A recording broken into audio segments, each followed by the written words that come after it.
Hello and welcome to Real Estate in Real Time. I'm your host, Woody Zimmerman, here with Mark Skabowski of Remax Lakes. Welcome to the show. Here we are. Good morning. Good morning, and it's fall. What? Yeah. Well, we're starting to feel it. I don't know. Temperatures have been up and down. It is. I mean, one day it's fall, the next day it's midsummer. I like it. I like the transition. Yeah. The way it's going. High school football, we're getting into playoff season. I mean, it is here. Shout out to Warsaw girls winning the LLC volleyball team. Right? Absolutely. Rock on. Yep. Tippy Valley's having an amazing football season. Yeah. And so anyway, we want to talk about prepping your yard and your house for fall. Yeah, because it's something we all have to do, right? I mean, it's inevitable. Mm-hmm. Winter is coming. Winter is coming, yes. And for retaining the investment in your house, there's some things you should do. And whether you're worried about the investment or not, you need to winterize your lawnmower. A lot of people don't think about that.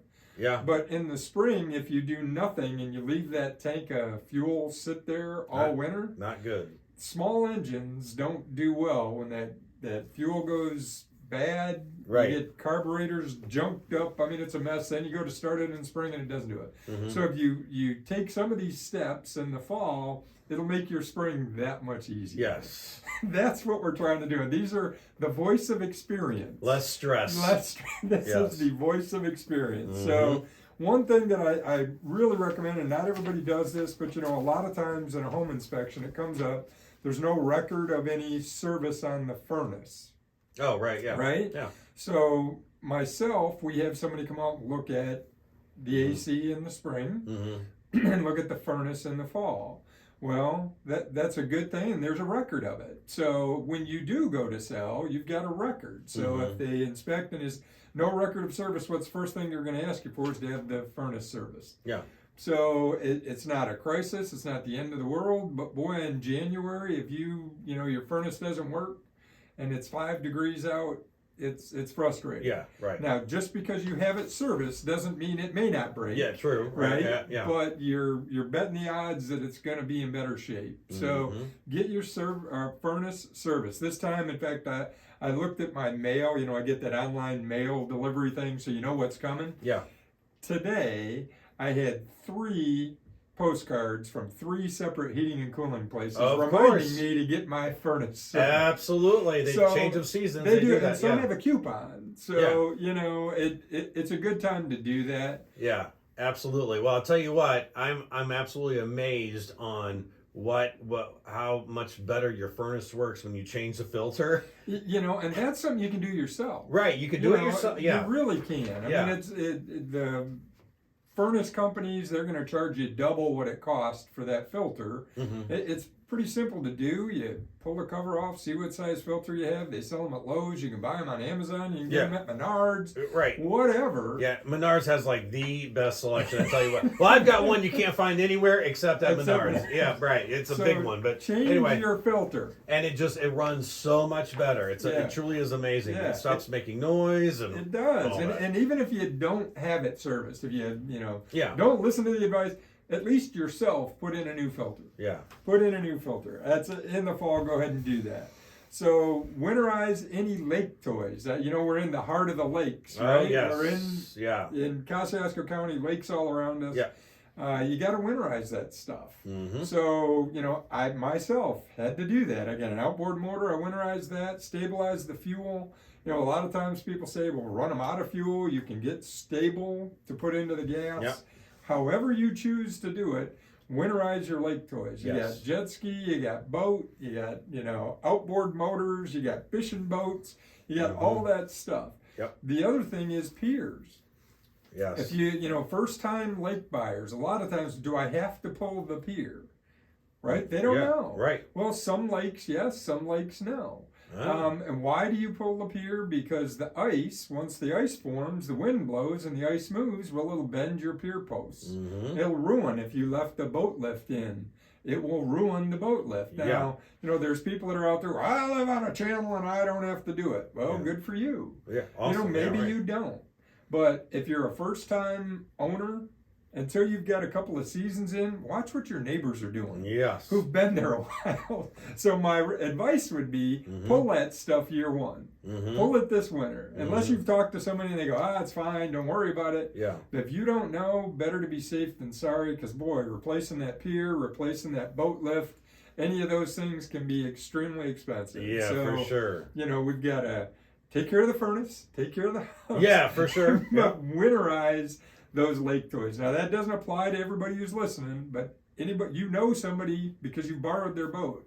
That's the best friend to have, is a friend with a boat. Of course it is. So you don't own it, right? Yeah. Drop them $20 or $30 or whatever it is after the day out there skiing.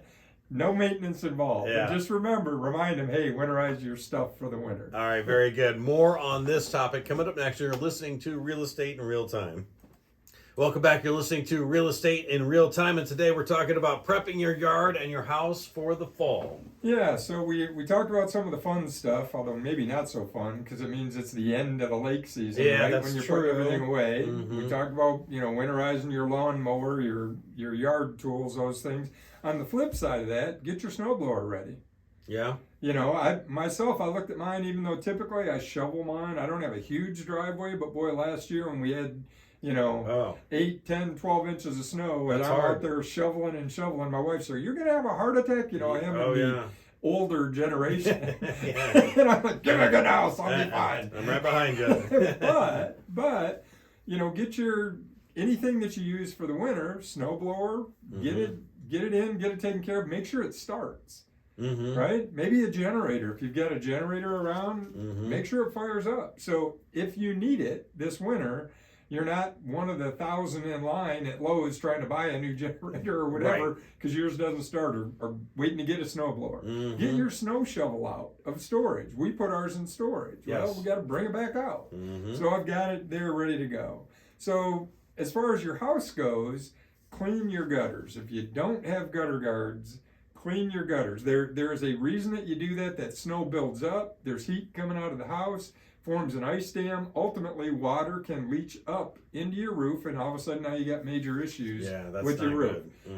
Huge expense if you have to fix it. Yes. So, and I say if you have gutter guards. Well, when we built our house, we had those gutter guards put in that have the slits in them. So it's not the leaf filter. Yes. It's the ones that just have, those spinners come down and plug our gutter guards. Oh. We've got maple trees around us. Those spinners get in, block that. So now we've got blocked gutters. So I have to make sure that gets cleaned out. Now, typically I've done it in the spring, right? The spinners come out in the spring, but if you haven't been up on your roof, make sure that your gutters are clean. Yeah. Get the leaves out, get the junk out, so that water, as snow melts off the roof, it can flow. And do it. Because we get that, right? You get snow and it melts. You get snow and it melts. Because we get warm days, cold days. So clean your gutters out.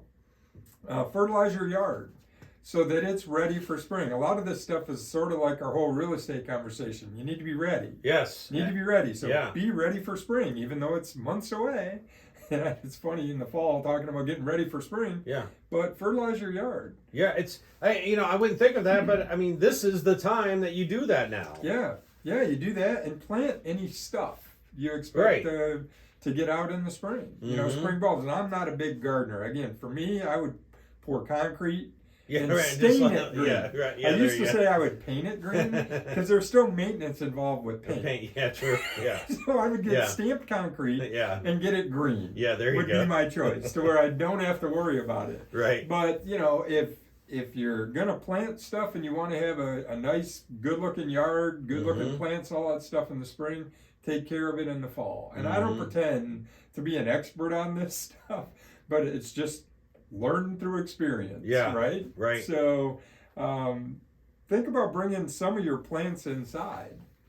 Right. I mean, now we're getting frost in the morning, and they get the frost alerts and those things. Yeah. If you've got plants that you're going to try and keep alive for a little while longer, bring them in or cover them up so they don't get the frost on them. So there's the extent of my yard prep stuff for the winter. But overall, check your house out.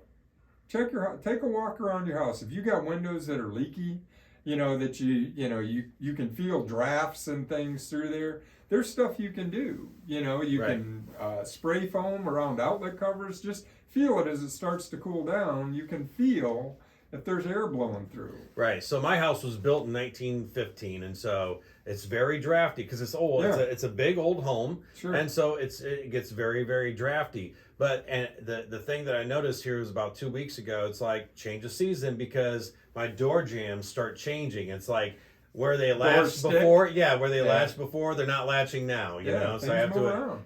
things definitely move around. But the other thing that you want to do is like cracks, like in the concrete or whatever.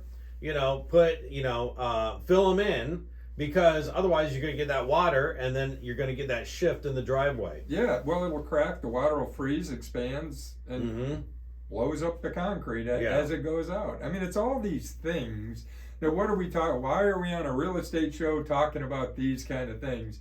You're saving the value in your house. You're Right. trying to retain that value in your house, and it's the little things that minimize the big expenses down the Mhm. road. Mm-hmm. Having your furnace serviced. Beyond that, it could be even life threatening. We had them in our service. They found that our heat exchanger was bad. Mm. Now, this has been a while ago, but our heat, carbon monoxide. Yeah.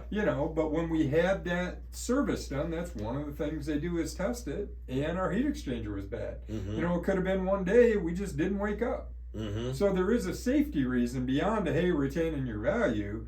Have somebody look at if you've got a gas furnace. It's a good idea to get people to look in at it. And ours was 10 years old when we found it. Mm-hmm. And it was bad. Fortunately, it was under warranty. It was a part that was warranted. It cost us to do it. But even if we'd had to pay in full, Right. what's the other option? Mhm. One of us not wake up one day. Mm-hmm. So again, I'm not trying to be morbid or push that, but reality is it's a safety thing. Yeah. If you got a gas furnace, have it checked out once a year. Doesn't hurt. It hurts a little bit to pay for that, but what is the alternative? So Yeah. why not? Yeah. All right. Very good. So, prepping your house, getting it ready for fall. Not only does it increase the value, but then, like what we said, in the springtime, a lot less stress Yes. as you're going to fire up the lawnmower or what have you. So, yeah, definitely some good information there. How's the market doing right now? So it's in pockets. Interest rates are still a concern. Affordability is a concern. These higher rates, I think, are going to be here with us for a long time. We're not going to be back at 3% anytime soon. So it's still actually a good time to be buying and selling. If you've got a longer time horizon, buying and planning to sell next year, not such a good idea. Prices are beginning to level out and stabilize, and that's what it's going to take. As the market shifts back to a more normal market, we'll see prices start to drop, but they're not falling off a cliff.